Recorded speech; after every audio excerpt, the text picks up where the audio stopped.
السلام عليكم، مرحبا بكم عائلة في فيديو جديد. ان شاء الله تكونوا كامل بخير وعلى خير. اليوم حبيت نشد معكم هاد لامونو بمناسبة يناير. تاني حبيت ننشط معاكم اليوتيوب، نعاود نولي كل مرة نغيب نعاود نولي. هاد الخبيزات يجيو بحبات على البيض، يعني حب بيض فايض كيكون كنا نعملوها. نبدأ بسم الله بالمقادير. عندي هنا 6 معالق كبار تاع السكر، معلقة كبيرة تاع خامة الخبز، حبة بيض، عندي شوية ملح، زيت تاع قشر تاع برتقال، لافاني، وعندي الزيت وكاس ونص تاع حليب. الزيت عندي غير نص كاس تاع الزيت وكاس ونص تاع حليب. وعندي هنا جون دوف اللي نطليوها من الفوق تاع لامونا، وهاد حبيبة تاع البيض يعني راح نفيضهم. هاد لامونا كانوا يوجدوها هنا بكري، من بكري هما يوجدوها هنا يعني في يناير مع المكسرات الكامل. هاد الحبيبات يعني لامونا نورمال، ويعملوا لنا حبيبات تاع بالبيض فايض للصغار.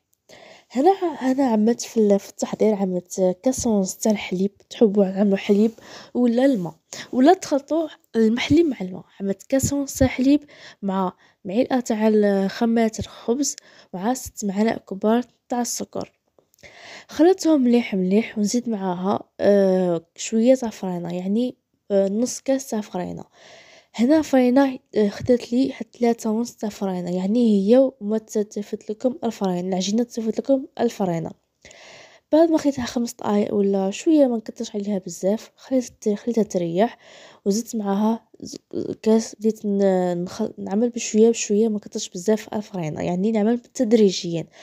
عملت كاس الاول وهنا عملت 2 كيسان، يعني 3 مع هذاك النص الاول. هنا نبدا تلقاو نعملوه بشويه، هي نوع تجي 3 ونص حتى 4. هنا كنت نسيت زيت دو سيترون شويه ملح ولافاني بيض ونص كاس تاع الزيت. هادو كنت نسيتهم في الاول مزيان، كنت عاده ما كملتش الفرينه وعملتهم وبديت نخلط بشويه. بعدها زدت كملت الفرينه، كنت عملت 3 فرينه كيما قلت لكم، وزيد راح نزيد الرابع الثومه. شوفوا الثومه عملوا 3 كيسان، يعني في الرابع عملوا بشويه كيما انا هنايا في هذه في التالية كنت زيدت شويه. كي زيدت شويه في لاباط تاعي كتجيني شويه ثقيله، كنت سخنت شويه حليب، كبيت غير جغمه كيما شفتوها. ما حبيتش نقطع لا فيديو، كنت زدت جغمه وبديت ندلك بشويه. هنا راهي 3 علي، ولكن كي نعمل شويه غبيره ما كنتوش بزاف، غير غبيره باش تنشف لنا، باش نعدو ندلكو في لاباط تاعنا. هنا لاباط تحبوا تعملوها بزاز يعني قشور برتقال او قشور الليمون. انا كان عندي برتقال، كان عندي بزياده، عملته في كونجلي وصبته اليوم في الليمونه. هنا بعد ما كملت العجينه، عملت معلقه تاع الزبده تكون طريه، دلكتها معاها، زدت دلكتها مليح 2 ولا 3 دقائق 3 مينيت، وانا ندلك فيها كي عملت الزبده زادت تكون طريه وباش تجيني شابه وتجيني هشيشه. هنا راح نخليها تريح، يعني تخليها تريح في خاطرها. انا كنت عملتها الصباح مع الفطور، وهنا شوفوا راهي بدات تخمر بشويه كنت كل مره نطل عليها. وهنا مع 3 ونص هيدك نص نعاود نعاود نخليها تخمر في الصينيات. ايبا هنا كنت عملت شويه زيت في يديا وعملتها في البوطاجي باش نعملوها دي بولات، باش ندورهم مليح ونعملوها في الصينيه. ايا وانا عندي كوشه كبيره، راح نديرها في كوشه كبيره، ماشي كبيره بزاف ماشي تاع كويزينير. بديت نشكل هيدا دويرات باش نسقمهم ونحطهم في صينيه.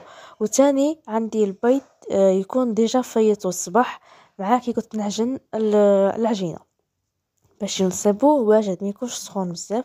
وانا كنت حيته فريجيدير شويه باش يبرد وخرجته، ما لازمش يكون بارد بزاف. كنت خرجته من قبل ساعه هيديك مع وحده ونص زوج، خرجته من الفريجيدير باش ما يحمضليش. ايبا كي خاص البيض ما يكونش بارد بزاف باش العجينه ما تهواتش.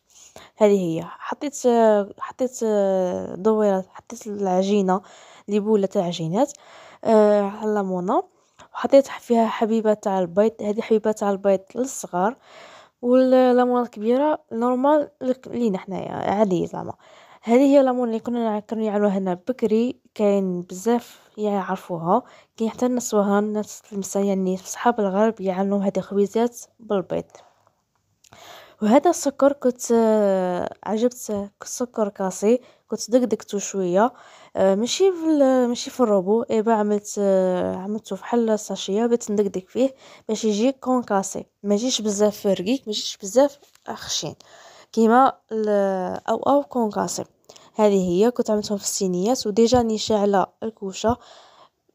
شعلت الكوشه كي بداو يخمروا شويه، شعلت الكوشه كما راكم تشوفوا هنا، خمروا مليح قدام الشوفاج، خليتهم يخمروا حتى طلعوا غايه الغايه. كما راكم تشوفوا هنا خمروا حطيتهم في الكوشه. الكوشه ديجا كنت شعلتها نص ساعه ما قبل باش تسخن لي مليح، ماشي نشعلها وندخلهم ديات، شعلتها نص ساعه ما قبل. وهذه هي لا فيديو تاع اليوم، تنسونيش في جيم كومونتير. مع السلامه، شهيه طيبه.